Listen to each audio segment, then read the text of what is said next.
बहू देख जरा, दरवाजे पर कौन घंटी बजा रहा है। जी माँ जी, अभी देखती हूँ।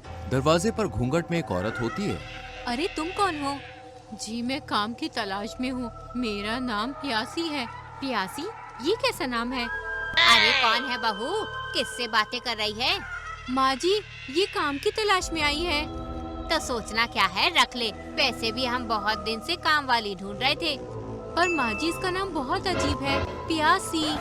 अरे छोड़ बहू, प्यासी हो या भूखी, घर बैठे काम वाली मिल गई। जी ये तो है। अच्छा बताओ, कितने पैसे लोगी? मुझे पैसे नहीं चाहिए, रहने के लिए जगह और खाने के लिए बच्चे चाहिए। क्या? मेरा मतलब था खेलने के लिए बच्चे। हाँ हाँ, क्यों नहीं, हमारे घर में सोनू है ना, तू उसके साथ खेल लेना। और फिर एक और खिलौना आने वाला है। हाँ हाँ, क्यों नहीं, हमारे घर में सोनू है ना, तो उसके साथ खेल लेना। और फिर एक खिलौना और आने वाला है, मेरी बहू पेट से है। प्यासी ये सुनते ही कविता के पेट पर हाथ फिरती है। ये एकदम ताज़ा ताज़ा है। क्या मतलब तुम्हारा? कुछ नहीं दीदी। आ प्यासी, घर में आ जा। कामवाली के पैरों में मिट्टी लगी थी। चल तुझे मैं काम समझा दूँ। तभी मोंटी आता और प्यासी को देखकर भौंकना शुरू करता है। मोंटी बेटा, ये हमारे घर की काम वाली है, इसे पहचान ले तू। पर माँ जी, आज तक इसने घर में आए हुए किसी लोगों पर नहीं भौंका, तो इस पर क्यों भौंक रहा है? अरे पहचान जाएगा तो नहीं भौंकेगा। प्यासी कुत्ते को घूरने लगती है और मोंटी चुप हो जाता है। देख, चुप हो गया ना। रुक जा, मुझे देखकर भौंक रहा है ना, आज रात तेरा ही काम तमाम करती हूँ। मैं आती हूँ दरवाजा बंद करके। कविता जैसे ही दरवाजा बंद करने जाती है, उसे उल्टे पैर के निशान दिखाई देते हैं। कविता डर जाती है। हे भगवान, ये क्या? ये पैर के निशान उल्टे और अंदर आते हुए दिख रहे हैं। ऐसा कैसे हो सकता है? माँ जी, अरे बहू, क्या हुआ, क्यों चिल्ला रही है? ये देखिए, उल्टे पैर के निशान। तभी पीछे से प्यासी आती है। कहाँ है उल्टे पैर के निशान? सीधे तो हैं।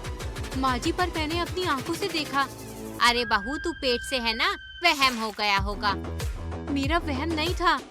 दीदी चलो आप बैठो जाकर, मैं ये साफ कर देती हूँ और दरवाजा भी बंद कर देती हूँ।